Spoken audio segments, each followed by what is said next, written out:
ನಾನು ಅಂದ್ಕೊಂಡಿದ್ದೇನೆ ಕೆಂಪೇಗೌಡರ ಮಗ ಶಿವಕುಮಾರ್ ಅವರು ರೈತರು ಅಂತ ನಾನು ಅಂದ್ಕೊಂಡಿದ್ದೇನೆ. ಅಂದಮೇಲೆ ರೈತರ ಕಷ್ಟ ಅವ್ರಿಗೆ ಅರ್ಥ ಆಗಲೇಬೇಕು.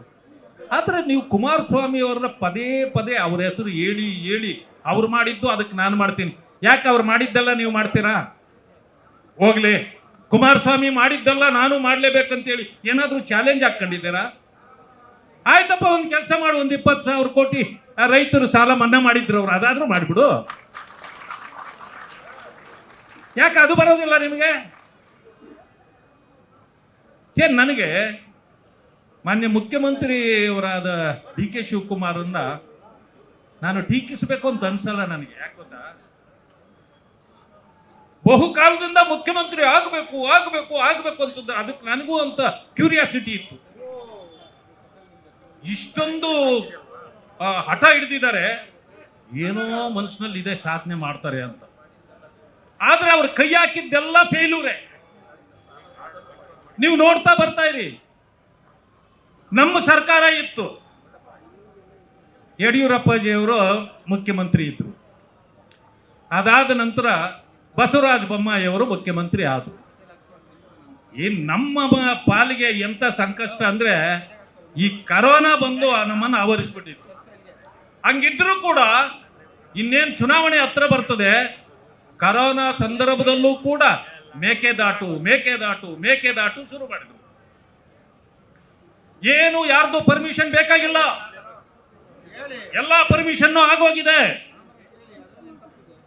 ಮಾನ್ಯ ಬಸವರಾಜ ಬೊಮ್ಮಾಯಿ ಅವರೇ ಬಂದು ಪೂಜೆ ಮಾಡಿ, ಇಲ್ಲಾಂದ್ರೆ ನಾವು ಬಿಡಲ್ಲ ಅಂತೇಳಿ ಕನಕಪುರದ ಮೇಕೆದಾಟಿಂದ ಬೆಂಗಳೂರುವರೆಗೂ ಪಾದಯಾತ್ರೆ ಮಾಡಿದ್ವಿ. ನಮ್ಮ ನೀರು ನಮ್ಮ ಹಕ್ಕು, ನಮ್ಮ ನೀರು ನಮ್ಮ ಹಕ್ಕು. ಅಪ್ಪ, ಈಗಲೇ ಹೇಳ್ತೀನಿ, ನಿಜನೇ ಅದು. ನಮ್ಮ ನೀರು ನಮ್ಮ ಹಕ್ಕೆ. ಆದ್ರೆ ಒಂದೇಳಿ, ನಾವು ಅವತ್ತು ಕರೋನಾ ಸಂದರ್ಭನೋ ಪ್ರಾಬ್ಲಮ್ ಏನೋ ಇತ್ತೋ ಪರ್ಮಿಷನ್ ಪ್ರಶ್ನೆ ಇರಲಿ. ಈಗ ಪರ್ಮಿಷನ್ನೇ ಬೇಡ ಅಂದ ನೀವು ಇವತ್ತೇನಾಗಿದೆ ನಿಮಗೆ ರೋಗ? ನಿಮ್ಮದೇ ಸರ್ಕಾರ ಅಲ್ಲ. ಈಗ ಮೇಕೆದಾಟು ಹೇಳಪ್ಪ, ಯಾಕೆ ಅವತ್ತು ಮಾತ್ರ ಮೇಕೆದಾಟು, ಇವಾಗ ದಾಟಲ್ವಾ ಮೇಕೆ? ಯಾಕೆ ಇವತ್ತು ಮೇಕೆ ದಾಟೋದು ನಿಲ್ಸ್ಬಿಡ್ತಾ? ಟಗರು ನೋಡಿ, ಇಂಥ ಸೊಬೂಬುಗಳನ್ನ ಹೇಳೋದನ್ನೆಲ್ಲ ಬಿಡ್ರಿ. ಸುಳ್ಳುಗಳನ್ನ ಹೇಳಿ ಏನೂ ಸಾಧನೆ ಮಾಡಕ್ ಆಗೋದಿಲ್ಲ. ನಿಮ್ಮ ಮೇಲೆ ಮೇಕೆ ಟಗರು ಹೊಟ್ಟೋಯ್ತು ಕಡೆ. ಈಗ ನಮ್ಮ ಟಗರು ಇದೆ ಇಲ್ಲಿ, ನಮ್ಮ ಟಗರು ನೋಡಿ ಪಕ್ಕದಲ್ಲಿ ಕೊಳ್ತದೆ. ಬಸವರಾಜು ಬೈರ್ತಿ ಬಸವರಾಜೇ ನಮ್ಮ ಟಗರು. ಈಗ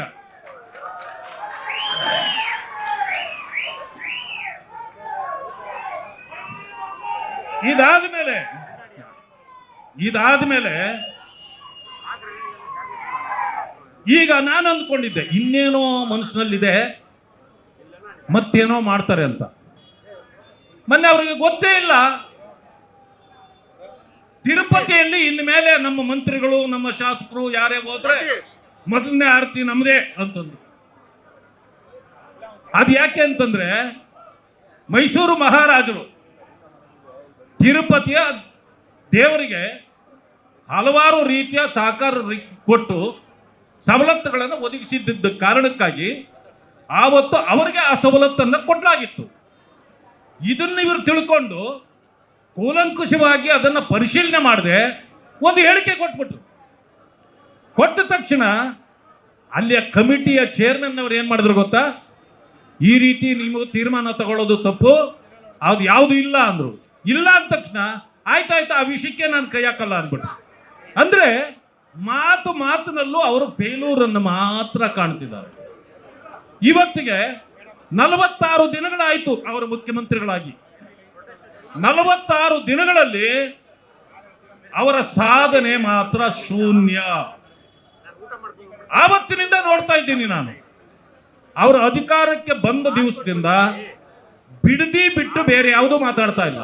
ಯಾಕೆ ಅಂದ್ರೆ ಬಿಡದಿಯ ಪ್ರಾಜೆಕ್ಟ್ ಏನ್ ನೀವು ತರಬೇಕಂತಿದ್ದೀರೋ ಅದರ ಹಿಂದೆ ಏನ್ ಅಡಗಿದೆ ಅನ್ನೋದು ಈಗ ಜನರಿಗೆ ಅರ್ಥ ಆಗ್ತಾ ಇದೆ. ರೈತರ ಹೆಸರಿನಲ್ಲಿ ನೀವು ಭೂಮಿಯನ್ನ ಕಬಳಿಸಿ ಇವತ್ತು ಆ ರೈತರನ್ನ ಹಸುಗಳಂತೆ ಮಾಡಿಕೊಂಡು ಆ ಹಸುಗಳಿಂದ ಹಾಲು ಕರೆದು ಅದನ್ನ ರಿಯಲ್ ಎಸ್ಟೇಟ್ನವರ ಹಣದಿಂದ ಹೆಪ್ಪಾಕಿ ಮೊಸರು ಮಾಡಿ ಕಾಂಗ್ರೆಸ್ ನಾಯಕರು ಅದನ್ನ ಬೆಣ್ಣೆ ತೆಗೆದು AICC ಕಳಿಸ್ಬೇಕಾಗಿದೆ. ಪಾಪ ಬೆಣ್ಣೆ ಹೋಗ್ಬೇಕಾಗಿದೆ ಅವರಿಗೆ. ಆ ಕಾರಣದಿಂದ ರೈತರು ಒಪ್ಪುತ್ತಾ ಇಲ್ಲ.